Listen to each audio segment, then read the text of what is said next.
नमस्कार, तुमचं स्वागत आहे माझ्या यूट्यूब चॅनलमध्ये. आणि आज मी तुम्हाला एक पारंपरिक रेसिपी दाखवणार आहे. खूप सुंदर. आम्ही लहानपणी खूप साऱ्या हे खाल्लेलं आहे आणि ते म्हणजे खरवस. हा खरवस मी डेअरीमधून आणलेला आहे. तो छान आता मी आधी गाळून घेणार आहे आणि पुढचा 2 पार्टमध्ये मी केलेला आहे. एक मी हा डेअरीमधून आणलेला आहे आणि एक आमच्या दूधवाली या मावशी येतात ना आमच्याकडे दूध घालायला, त्यांच्या म्हैस व्याली होती, तर त्यांनी पण मला अर्धा लिटरचा दिला होता.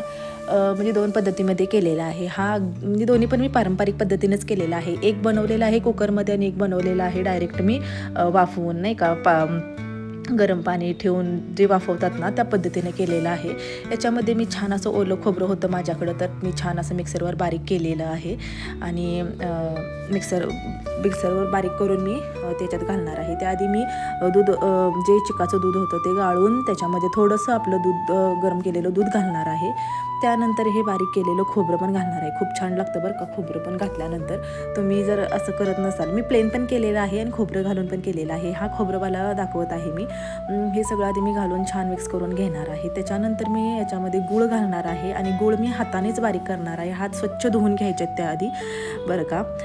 हे जर तुमच्याकडे बारीक गूळ असला तरी तो हाताने बारीक केल्याशिवाय बारीक होत नाही. त्यामुळे मी डायरेक्ट हात घालणार आहे आणि हात स्वच्छ धुते, कारण मला स्वयंपाक करताना मी 10-15 वेळा तर हात धुत असेल, मला सारखं हात धुवायला लागतो, असं होतं. आधी मी असं बारीक करून दाखवणार आहे, पण असं लवकर विरघळत नाही. त्यासाठी तुम्हाला डायरेक्ट हातानेच बारीक करावं लागणार आहे. त्यानंतर मी सुंठपूड होती माझ्याकडे, सुंठपूड घालणार आहे, म्हणजे घातलेली आहे आणि थोडीशी वेलची पूड पण घातलेली आहे.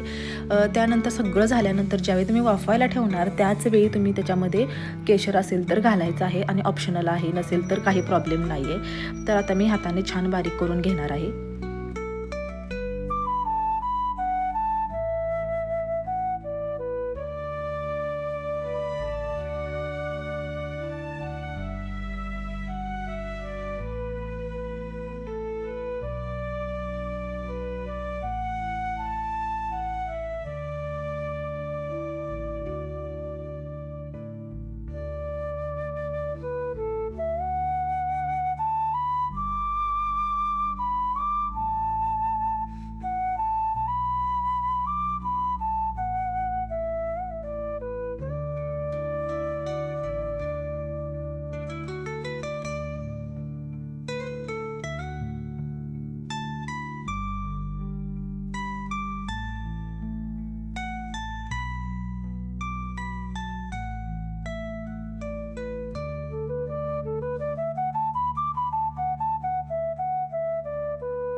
इथं कुकर पण छान पडलेला आहे. आता आपण खरवस कसा झाला आहे ते आपण बघायचं आहे, बरं का. आता जर थोडंसं गरम आहे, गार झाल्यानंतर काढते कारण चटका बसू शकतो.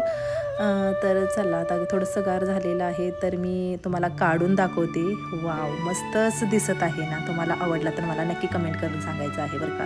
चवीला तर एक नंबर, कारण सुंठ वगैरे घातलेली असते त्यामुळे खूप खमंग असा वास येतो त्याचा छानपैकी. गोड तर म्हणजे आपल्याला स्वीट असतं ना, तसं तर होतच ते. आणि आता मी तुम्हाला कट करून पण दाखवते. आणि थोडंसं पल्पी असतो आणि पाणी थोडंसं कट केल्यानंतर राहतं. ज्यावेळी आता मी तुम्हाला कट करून दाखवणार आहे ना एखादी वडी वरती काढून, आणि ह्याच्यापेक्षा जरी बारीक लेयर देता आला तरी तुम्ही देऊ शकता, बरं का. म्हणजे ताटात वगैरे ती पण वडी चांगली होते. आणि आता बघूया, वडी आपण मस्त कट करून घेऊया.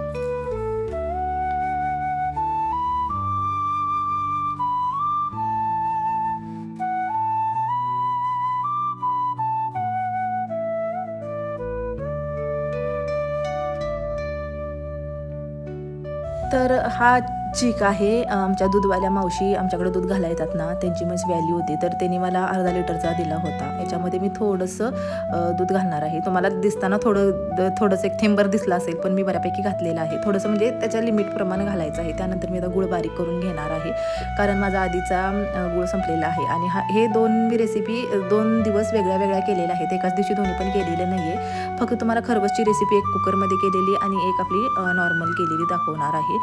हे पण छान आता गुळ बारीक करून घेणार आहे. खरवसचं दूध हे डायरेक्ट मी मावशींच्याकडून घेतलेलं आहे. त्याच्यामध्ये दूध आपलं घातलेलं आहे. दूध पण त्यांच्या म्हशीचंच घेतो आम्ही, म्हणजे पिशवीचं वगैरे घेत नाही. आणि आता मी काय करणार आहे बघा, याच्यामध्ये गुळ घालणार आहे आणि याच्यामधला पण गुळ मी हातानेच बारीक करणार आहे. तुम्हाला यामध्ये प्रॉपर दिसेल. मग आधीच्या व्हिडिओमध्ये मी ते माझा व्हिडिओ बहुतेक झाला नाही की स्किप झाला काय माहिती, हाताने बारीक केलेलं दिसलं नाही. पण हे असं बारीक करायचं आहे आणि जास्त गोड करायचा, म्हणजे खूप चांगला खरवस लागतो बरं का. आणि पारंपरिक पद्धतीने केलेला हा खरवस आहे. ह्याच्यापेक्षा वेगळी काही पद्धत असेल तर मला नक्की कमेंट करून सांगायचं आहे बरं का. आणि खरवस कोणाकोणाला आवडतो आणि हा व्हिडिओ तुम्ही कुठून बघता मला हे पण प्लीज जरा सांगा, म्हणजे माझे व्हिडिओ कुठेपर्यंत पोहोचतात हे मला समजेल.